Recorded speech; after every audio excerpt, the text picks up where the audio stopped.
Hello and welcome to this week's episode of Beat the Experts. As always, alongside Mike Bires, I'm Andrew Chiappazzi. Now that the holidays are over, basketball season is heating up with several key games in section play. So AJ, let's break down some of the most intriguing games this week. Yeah, and one of the best matchups last year occurred in the playoffs. And that was Aliquippa against Lincoln Park, the WPIAL Class AA championship game at the Peterson Event Center, and then the state semifinals.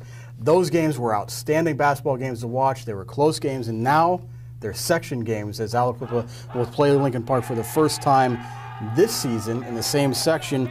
And they carry some interesting storylines into this first matchup between these two teams in section play. Nellie Cummings for Lincoln Park has hit another level. He's one of the best players in the WPIAL, one of the top scorers in the WPIAL, and he's had some help from different players at different times. Evan Brown, Keno Holmes, kind of contributing one game, then another guy will contribute another game, but it's mostly been the Nellie Cummings show for Lincoln Park. And Aliquippa has so many moving parts with new coach Dwight Hines, very few players back from last year, just one starter and Robert Crute, a whole bunch of guys playing, and they've been playing very good defense. They just can't really score a whole lot. So very interesting to see what's going to come out of this game. Lincoln Park might be favored, but Aliquippa is going to be very, very tough.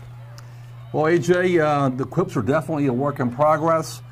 The only guy back from last year, only regular, is Robert Crute, a 6'3" forward who's known more for his defense and rebounding. They don't have a definitive go-to guy as a scorer yet. You know, they're going to be they're 6-6 right now. Their record is what it is. That's the kind of team they are right now. They're going to win some games, lose some games. AJ, meanwhile, Lincoln Park, I believe, is one of the premier teams in 3A this year. You mentioned Nellie Cummings. He's an all-state player 2 times already. He's already played on a state championship team as a freshman. He knows what it takes to score and to win. And they have a pretty good supporting cast also. I think they're going to be a team that makes a deep playoff run in 3A basketball. Be very interesting to watch with both of those teams. Tuesday night also brings a matchup between 2 other Division I prospects in Mars's Robbie Carmody and Moon's Jared Simmons. You know, when Simmons came into Moon, I think we all expected Moon to be better this year, but they've really been one of the better teams in their classification. And Carmody and Mars are a very tough team to play against. They're one of the better teams in the WPIAL, regardless of classification. But Simmons has really lifted Moon, and he's had some help.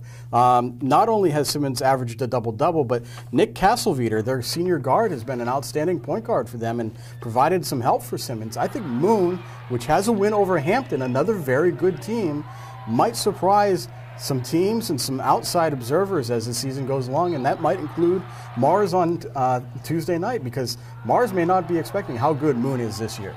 AJ, this is one of those out of this world kind of games. We have the Mars Planets and the Moon Tigers.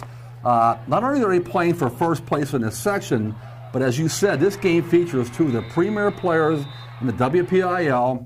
Rob Carmody is only a junior, a 6'4" junior swingman, but he's getting recruited by so many schools in the country, has a bunch of scholarship offers. Even Kentucky is recruiting this kid right now.